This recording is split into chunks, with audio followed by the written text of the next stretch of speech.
Okay, good morning everybody and welcome back for another round of 6 o'clock learning. For some of us, it's been a while since we've woken up before the sun. So, Baruch Hashem. We're beginning a new series, and we'll be working on the Sefer Sharei Chuba, which in the books that you have is translated the gates of repentance. I'd rather call it the gates of Teshuva. And it's written by Rabbi Yonah of Gerona. This is probably the most authoritative work in terms of the methodology of Chuba. This Sefer called Sharei Teshuva. And does everybody we ran out of copies, yeah? Okay. All right. Oh, it's one small one. All right, listen, so we can try and check the... Okay. Okay, so we'll check the other bookstores. People will try to find it. So, Rabbeinu Yonah is famous for having put down in the most concise fashion the methodology of returning to Hashem in all its different parts. So let's just give you a brief historical background as to who this person is, so you at least feel a little bit of a connection to the person for the sake that we're learning. He lived in Spain, and he lived from 1180 till the year 1263. And therefore he is considered to be one of the Rishonim, one of the rabbis who lived in that period of time, like Rashi, Tosfos, and others of that time. So that puts him up there as a very authoritative work. It's one of the big rabbis of that period of time. And he wrote commentaries on many tractates of the Talmud.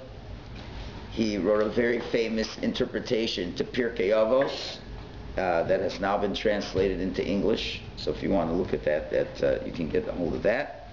But obviously the work that put him on the map, as it were, his most famous work is this work, the Sharei Teshuva. Now, he was a disciple of Rav Moshe of, I'll probably mispronounce this because I'm not so good at these languages, of Montpellier, whatever, Pilier.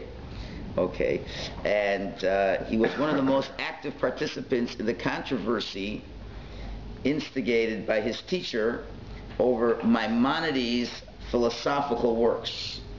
Well, the Rambam, when he wrote his Smarim, it was quite controversial in his day. Well, now it's very well accepted, but in his day it was quite controversial, and he was a very strong opponent of the Rambam.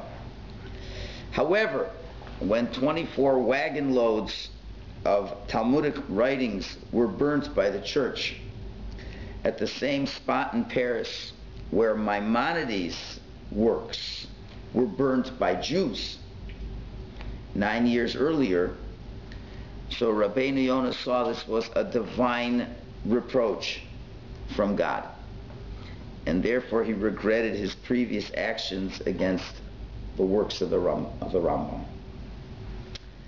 These are great people. So his disciple, Rav Hillel of Verona, he relates that Rabbeinu Yonah declared publicly that he had been wrong, and that he vowed to travel to Tveria, to the place where the Rambam is buried, where he'd beg the forgiveness of the Rambam before a minyan of 10 people. Okay, so that takes a lot of courage and honesty to be able to do this. He was a great rabbi to say this.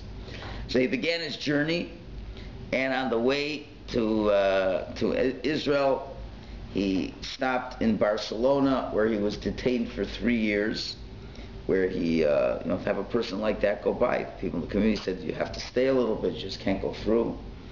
And he was detained there for quite a while. He lectured, and he always would quote Maimonides' halachic decisions and Talmudic interpretations.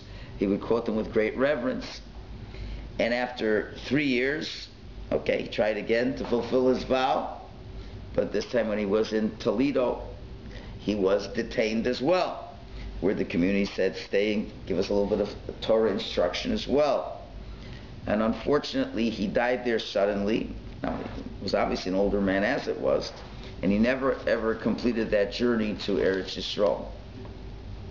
So what makes this book so intriguing is that Rabbi Yonah wrote this book, Sharei Teshuva, as his own Teshuva, as to atone for his errors in the Rambam controversy. And the Chavetz Chaim writes about this work, the Sharei Teshuva. He says it's an ethical work that's appropriate for everyone and suitable for every Jew for all times, in all periods, until the coming of the Mashiach. So we should be zoicha that through learning this sefer, it will help us in the month of Elul now to do tshuva. And we have the schus of the great tzaddik, Rabbi Yonah, wasn't just the sefer, but it was really he was as he did. And therefore the work really reflects very deep levels of tshuva that we're going to see over here. Now, what we're going to do, as we usually do, we're going to go through the text. We'll go through the text, line by line. We'll translate the text, and we'll explain things, and maybe there'll be questions, and maybe not, and we'll get to see exactly what is the value of the sefer.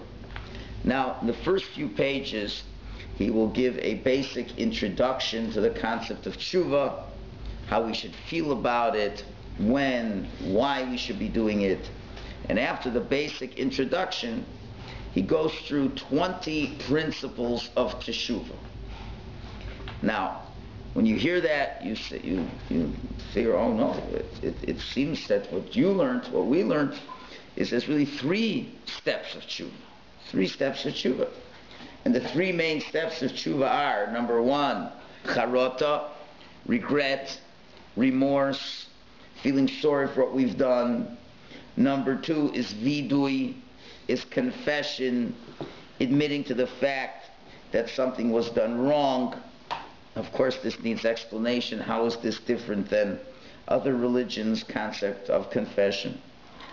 And the 3rd step is kabbalah lahaba, commitment for the future, that in the future your ways will not be the same. And those are the 3 famous steps of tshuva. Nevertheless, we will be learning that Rabbi Yonah says there are 20 steps. So where do we jump from 3 to 20? Okay. And obviously, if he writes this, he probably, most certainly, involved himself in these 20 steps of tshuva himself.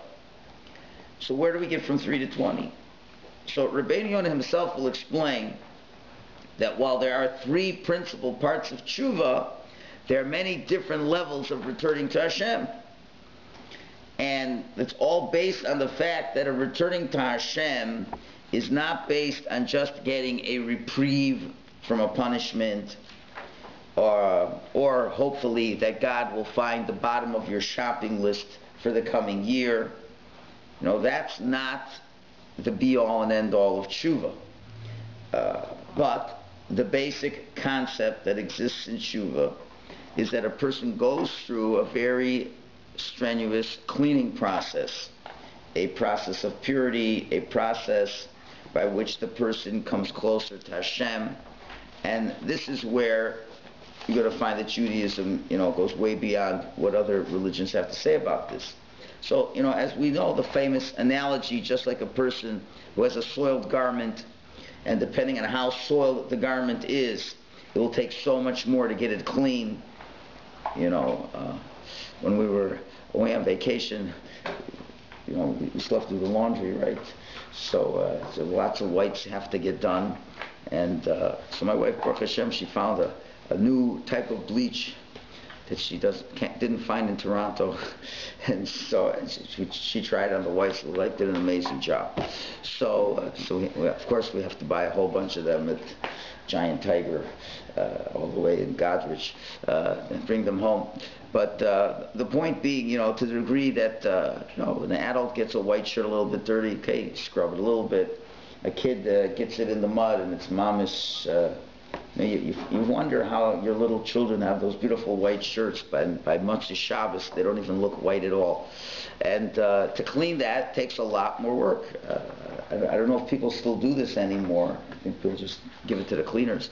But if you want the collars to be clean, you got to sit down with the bleach, and you got to mamish. Each shirt can take 5 minutes of vigorous scrubbing, and then pre-soaking, and then finally you wash it. Right? So you want it clean, that's what it has to be. So too a person's process of returning to Hashem is referred to as a cleansing process. So it depends how clean you want things to be. And therefore the cleansing process has many components to it. In other words, if the person is if you're just looking to be forgiven, and you have to know what is it you're looking for when you're coming to Rosh Hashanah and Yom Kippur. Like, what's your goal? What's your goal that 40 days anymore, 37 days from now? Where do you want to be standing 37 days from now after Yom Kippur? What's the goal? If your goal is, listen, I did a lot of Averos this past year, and I want to be forgiven, and I want to start the slate clean, so to speak, and I'm afraid that God, may wallop me in the face, and I'm going to have big problems. But really, I want to have an even chance for the coming year. Well, if that's all you're interested in, then those three things that we mentioned, as he will write, l'chol tshuva timtza slicha. For every type of tshuva, you'll find some kind of forgiveness. Right? So any degree of coming back to Hashem, if it has the three components that exist, will get you there. So you want to start over, get another chance. But if a person isn't only interested in getting a reprieve, and hopefully, more than just getting through the next year, more or less, in a decent fashion. But if the person is really striving to ultimately cleanse himself to the point that he can realize his fullest spiritual potentials in coming closer to Hashem, so that needs a much more detailed methodology. See, our ideas of tshuva, unfortunately, are tainted very much by the secular things we see in the press. If they catch a person who does a crime, so what does the guy do already? What does he do? They have this idea now where they make a statement before they get the judgment. How terribly remorseful they feel, and of course it's a whole script that the lawyers write for them to memorize, to say them, and hopefully it'll get them off a little bit. And then they get whatever punishment they get, and then they say the story, and then after how many years you get out of jail, and maybe do some community service. Giselle, right? So somehow those ideas seep into our thoughts of that's what tshuva is, but that's not what it is at all. That's not what it all. We need a much more detailed methodology because it's a much more serious concept over here. So we need a methodology that encompasses every facet of a person's feelings, of their emotions, their understandings. Then they all have to be brought forth in front of Hashem. Ultimately, the person comes in front of Hashem. How can you come in front of Hashem? When you bring yourself completely in front of Hashem. In other words, that tshuva means to return back to Hashem, to come back to Hashem, to really be back in His presence. So which part of you are you bringing back in His presence? Are you just bringing back your hands that stole? And your mouth that spoke Lashon Hara? Is that what you're bringing back before Hashem? You've got to bring back every part of who you are in front of Hashem. And just like when we did our Averos and we went away from Hashem, right? So, your life when you were going away from Hashem was involved in all kinds of thoughts and emotions and feelings that had you move away from Hashem. You didn't just move away from Hashem by talking Lashon Hara. there's a lot of reasons why you spoke Lashon Hara.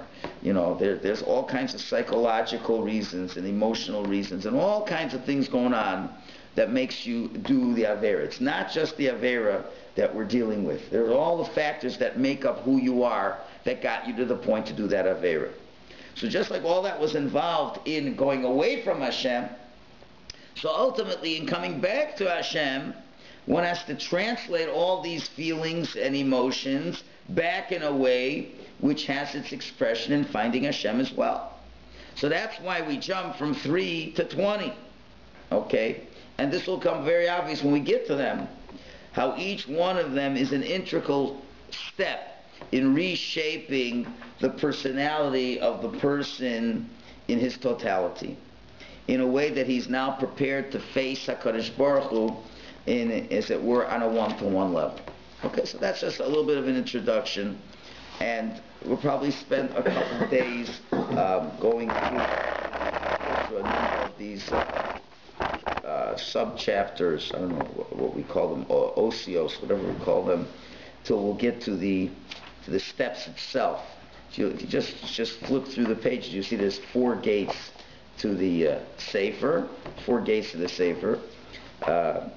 If we have ambitious goals, we could hope to finish the first gate, which is the smallest gate, by Yom Kippur. It's a very, knowing me, it's an overly ambitious goal. But even if you look in the first shar, it has 52 sub-paragraphs. And we have to go 9 sub-paragraphs until we get to the first of the 20 steps of Chuba.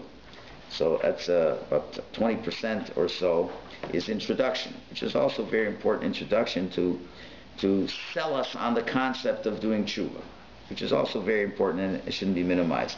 So we have the text. So I don't know if your copy is the same as mine, but mine starts on page 2. Yeah. And on the right-hand side you have the Hebrew, the left-hand side you have the English.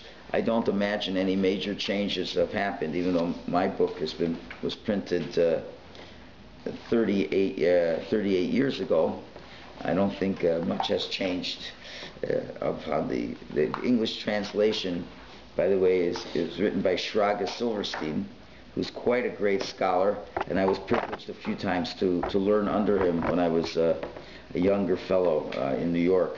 He's a brilliant person. So his translation, I'm sure, is very, very accurate.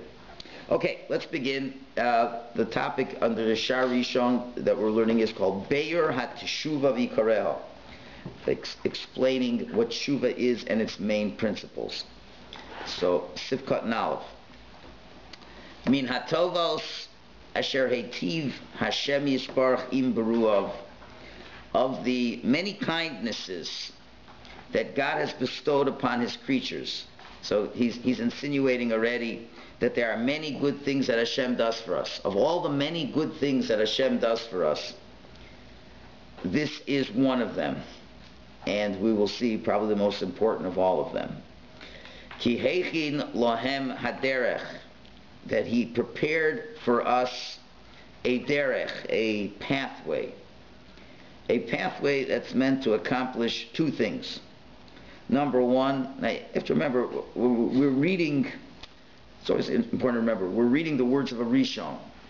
So this does not read like you read the Chavetz Chaim that wrote his works 100 years ago. It doesn't read like, any English works, many good English works that you have out there today. It just doesn't read the same. So what makes it, challenging for those who learn Gemara, and as they will advance further on, and you start learning the words of the Rishonim, you see that, people, you wonder, what do people do in yeshiva all day when they're learning? So the Gemara itself, is difficult, but you think, you could master it. But then you have all those commentaries on the side. All those commentaries are the Rishonim, are the early rabbis, and they write, small words that are very rich in meaning, and that was the greatness of these people. You have to remember, there's a tremendous richness. Every word, it's like there's so much to be gleaned, and they didn't just write. It's not like lahavdil, when Dickens wrote his works, he got paid by the word. That's why he has such long books, and you can find them quite boring, in the detailed explanations. But that was for a generation of people. He originally did it as installments in the newspaper, but eventually 500-600 page book. What else could you do in England, in the cold, dark winters, but snuggle up in front of a book and just take all day to read it, take all winter to read it. The Rishonim, every word they wrote was well thought of, and there's many meanings in those words. So this isn't the same as, like, let's say when we're learning Bilvavi. Learning Bilvavi, it basically goes, just read it, and he's talking our type of language. He writes in our way, and we read it. We can cover up, a couple pages a day. Okay, I'll throw things in to make it interesting, but he really says what he means, and maybe he's saying some ideas based on concepts we may not be aware of, so we have to fill it in. But when you're learning the Rishonim, there's even, for example, you have Rashi. Rashi was a little bit earlier than this. There's so many books written to understand what Rashi meant. What did he mean? What he said? The Rambam. So many books written on what he said. Rabbeinu Yonah, but most Rishonim don't enjoy that, and therefore the yeshiva bacher, the kol man, has to spend hours on us and read, what did this rabbi mean when he said these words? So therefore, don't be upset if we seem to be going at a slow pace, because we really have to absorb what every word means. Every clause is impregnant with great meanings, and it's our job to really, so you could take this, the English book, and just read, like you're reading a book, and certainly that's valuable. You don't need a teacher for that. You can just take the book and read it every day, and you'll go much faster. If you want to just tell me the 20 steps. So there are times, certain years, I'll sit down for an hour and a half, 2 hours, and I'll give a marathon session, just one class on the 20 steps to Chuba. It says, okay, now I have the 20 steps, and thank you, and we go on. But it doesn't do justice to Rabbeinu Yonah. And lately there have been more commentaries written on it. They're all in Hebrew. I don't know if there's any in English on that. But so therefore we're going to go at a much slower pace, and don't feel that it's taken forever, because there's really so much to be gleaned from all the lines. So therefore, be braced for that. So anyway, the kindnesses that Hashem has done is that He's prepared a path. Number one, lalos mitoch pachas maaseha, to help a person rise from the cheapness of their actions. I mean, pachas from the word pachos, less, cheapness of their actions. V'lanus mipach pishehem, and to escape from the traps of their wrongdoings. So right away, what Rabbeinu Yonah is saying is that the ability for a person to change and to return is one of the presents. It's a gift that Hashem gave us. Just like God has given us intelligence, resources, health, and everything that we need, so too the consistency to be able to change is a gift that God gave us amongst all the other gifts. And if you think about it, what would it be like if Hashem would give us all the other gifts that He's given us, and the first time we would make a mistake, we'd lose a handle on all those gifts? What if someone sells you something and says, if you make one mistake, this object is useless? There'd be no purpose for that. I think now we can appreciate this with the computers and all this stuff. I mean, it's a great gift, a computer. It can really, with all the things that they can do, it's unbelievable. But, as great as the gift is, man, it just takes, you wake up one day and you just, gaitnish, the computer doesn't go. Came back from vacation, plugged the computer in, it ain't printing. That's all. So it's not printing. That's all there is to it. So I don't know what I did to it. I try to be very nice to it. I don't do it, But, you press one button, you do one thing, and that's it. You didn't take it with you? That's it. What? No, I took it with me. The location? I took it with me. Yeah, took it with me. But you know, it came back. It doesn't print. You know, and so and it's Erev Shabbos, and my wife usually, you know, on Erev Shabbos she needs to print out her classes. And that, you know what aggravations come up on an Erev Shabbos when my wife presses the print button from upstairs and nothing's going on downstairs. So and now you have this great gift, and you can't use it. So you know, someone would say, listen, you have a great gift. You make one mistake, it's useless. You can't use it anymore. So there's no purpose for that. So Hashem gave us many presents of life. It's a wonderful thing. It's a beautiful thing. Plus the present of Teshuva, which means that even if we mishandle everything that we have, we always have the chance to learn how to handle it properly and never to lose a grip of it. So that's a very important point to realize. And that's a tremendous kindness. That's number one. Now, Rabbeinu Yonah's word choice again. It says, he prepared for us a path. Heichin lahem haderech, a path. In other words, he gave us a particular way that works with the inner mechanism within the person, which gives the person the ability to relearn the things that he did wrong. This is part of the gift. And he says that this path is in order to leave the pachas ma'asehem, the cheapness of your earlier activities, and to be able to run away from the pach ma'asehem, the traps of my wrongdoings. So he's saying two very important points over here. Number one, each clause is another thing that is gained by this tshuva. What tshuva does, number one, is an elevation of a lifestyle level. That's the first thing. He's saying to arise from the cheapness of activities. Meaning to say, a person who does an Avera and goes away from Hashem is living on a particular human level. So when we talk about Teshuva, we aren't talking about staying on the same basic level, but just correcting a few actions. That really doesn't happen. We're talking about a major change in terms of the level that the person gravitates along. That was the level upon which he was doing the things that were wrong. So the person's level, their wavelength, may not be, wasn't so important to the person at the time of the Avera. It has to change in the process of Teshuva. And this is one of the gifts that Hashem gives the person. In other words, not only does Hashem give the person the strength to be able to change his ways, but that the image of the person changes as well. Where he's headed, what he values, what he thrives on, the wavelength of the person changes. And that has to happen in the Teshuva process. And I think, certainly what we call now the Baal Teshuva, I think if any of us look back to what our value systems were 10 years ago, you'd say you have a very different value system, right?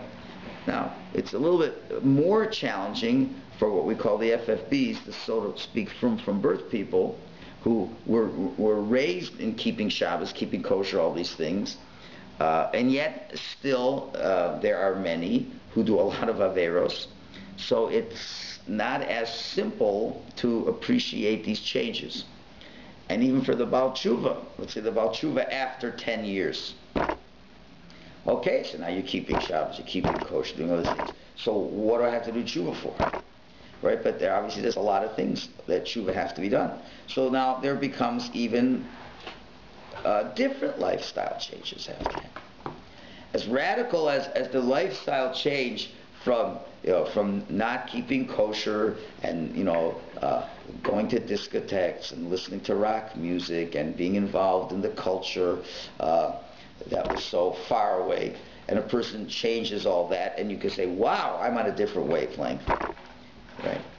But still in all, things become much more sophisticated.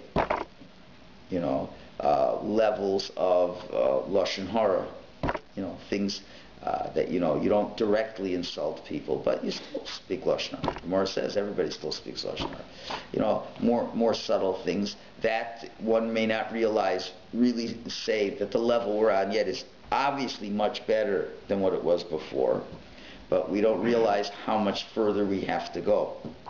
And therefore, even people who are quote unquote the Baal Teshuva of many years, there still is many wavelengths that we're still on that have to be refined. So that's a critical point to realize. And that's what he's saying is this lalos mitoch pachas masehem, number one.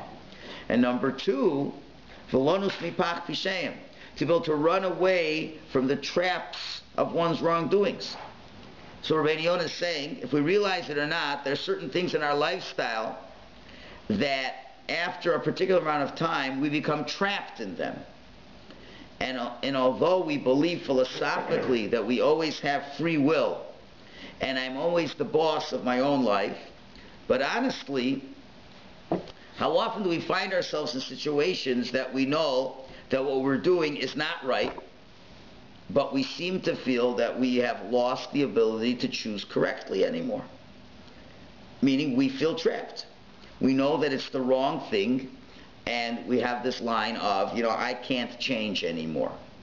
And it's often I hear from people, that when I point out to them, privately, certain things they need to change in. And they say, I just can't. And that's it. Give me something easier to work on. And that we kind of spoke about on Shabbos as well. People being afraid to fight battles. And people say, listen, that's the way I am. I've been this way for the last X amount of years, and it ain't going to change. So what really has happened is you are in the trap, and you can't get out of the trap. And you think you can't get out of the trap. I've been this way all my life. But Rabbi Amon says that Chuba has within itself the ability for a person to be able to run away from those traps that he's built by the things he's done wrong for the last 20, 30, 40 years. And therefore, the things that a person does, what he's saying is the things that we do sometimes create situations where the way you're going, you trap yourself. And that's one of the most famous principles that the Torah tells us, that mitzvah goreres mitzvah, a mitzvah leads to another mitzvah, and avera goreres avera, and a sin leads to another sin. Meaning to say that a trap has been set. Once you start going down the path, you're now in a trap. Where a condition is created by the actions that you have done that becomes the foundation for the next step, and the next step, and the next step, and you get further into that trap. That's really what this week's Parsha is all about, in Parshas Kisei. Parshas Kisei starts us off that way.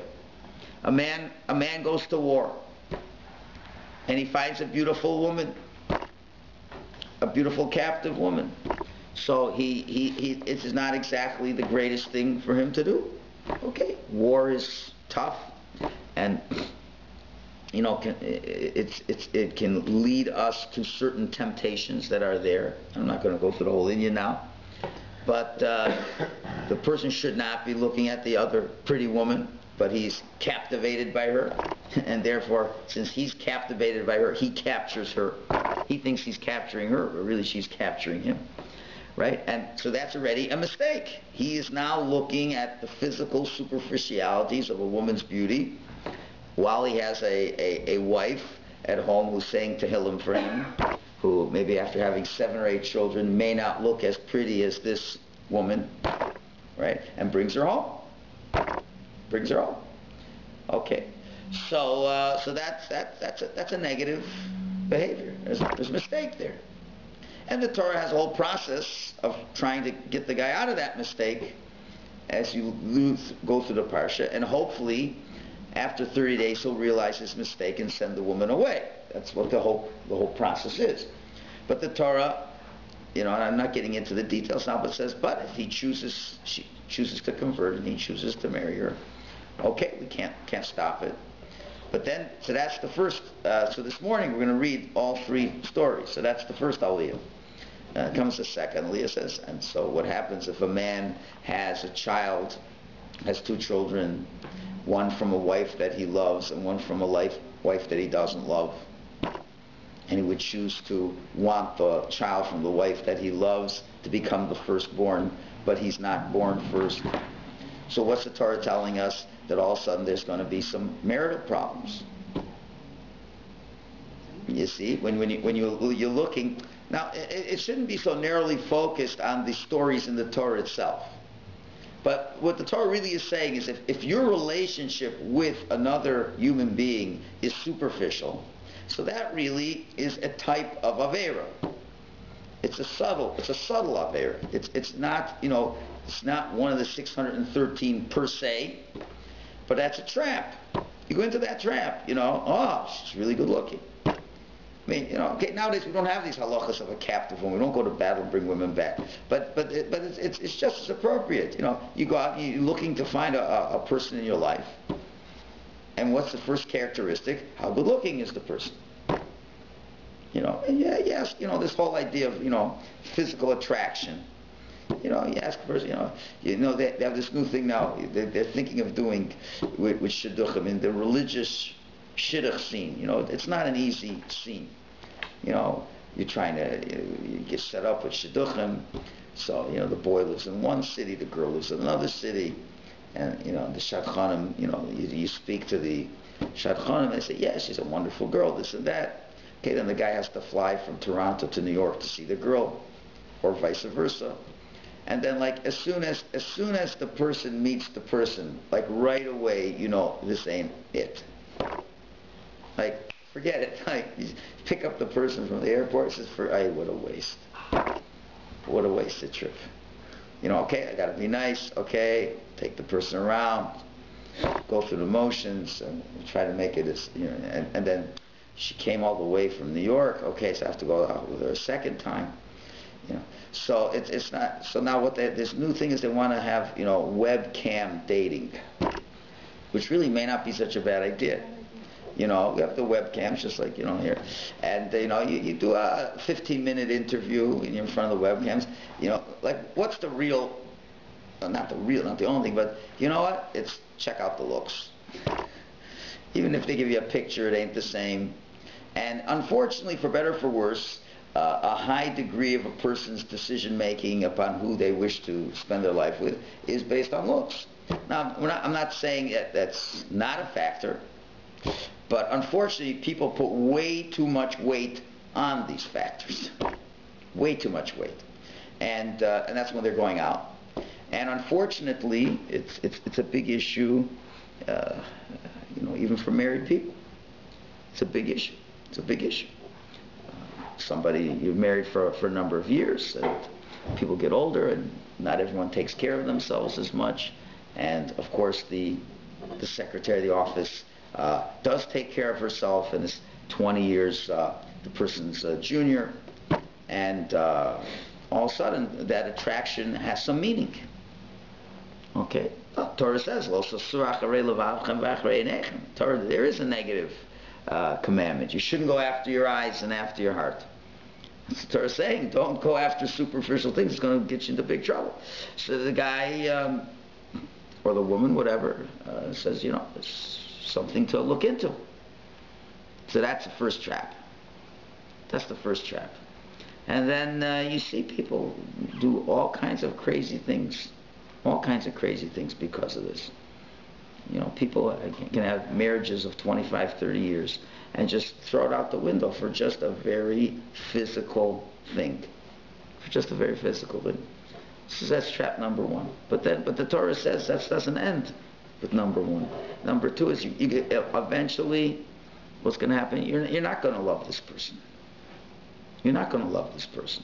And then you're going to have children that you're not going to love either. And now you're going to have all kinds of family problems. Marital problems, family problems. But it doesn't end there either. Then the third story, it tells us about the person who has a child, who's a recalcitrant son, the Ben Soramor, who doesn't listen. You have juvenile delinquents for children, and we have to find ways of dealing with them.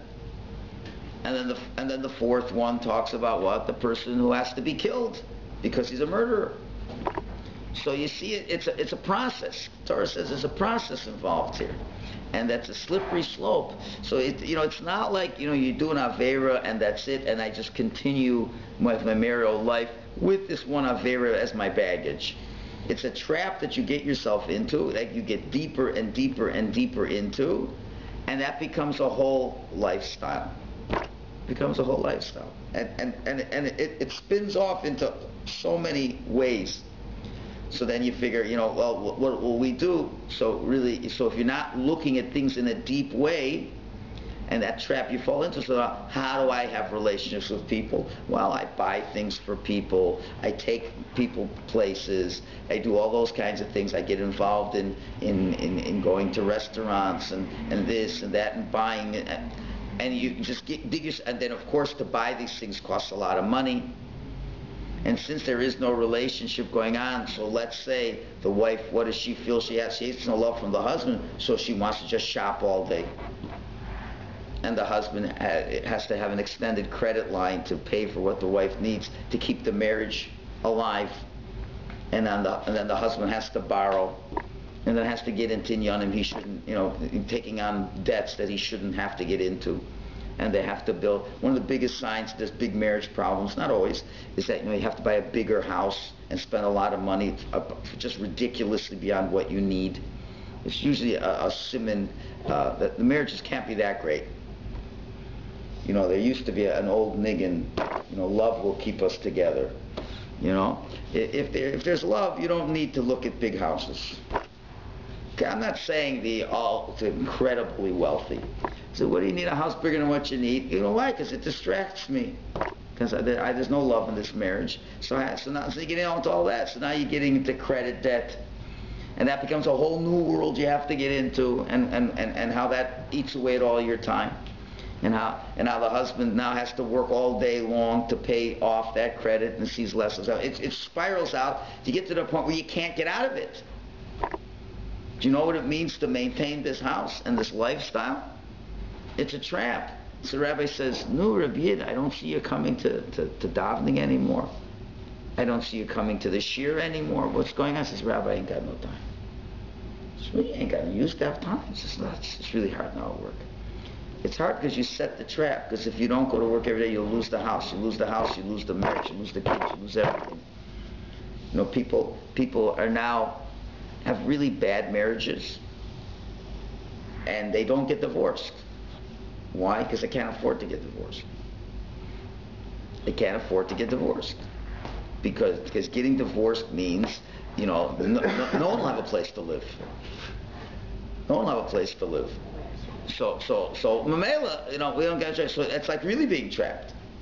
Right? So that's really what this is all about. It's a trap that a person's in, and a person will feel that they can't get out of the trap. So Rabbeinu says, if you're at the point where you feel that you're basically trapped, he's saying don't be concerned. And that's the beauty of this. He says the gift of Chuba is one that even when a person has reached the point where he feels he's basically trapped in a certain lifestyle and doesn't seem that he can tear himself out of that lifestyle, the gift of Teshuva is that one can strive and reach levels of freedom, and he's not trapped in a certain lifestyle. All these addictions that we have, those are traps. Those are real traps. And the ultimate solution to all addictions isn't merely the 12 steps. We came a bit early. It's the 20 steps. And that's what an addiction is. An addiction is you're trapped and I can't get out of it. So, and that Torah is saying it's not so. So let's reread this statement again that we've done so far today. If we reread it, it means the gift of Chuba was given to a person that he should be able to rise up from his lifestyle to a higher standard of living, and given the ability to run away from the traps of his wrongdoings. So Rabbeinu Yonah is immediately making the point that Teshuva is a raising of a standard of life, and it's giving the person another handle on a level of freedom and a control in his life that he might have lost up to this point. So that's what Rabbeinu Yonah is writing to motivate us to go through and hang in there to this process of Teshuva, to get that kind of freedom that we really want. And Rich Hashem will continue as we go on. Shkay.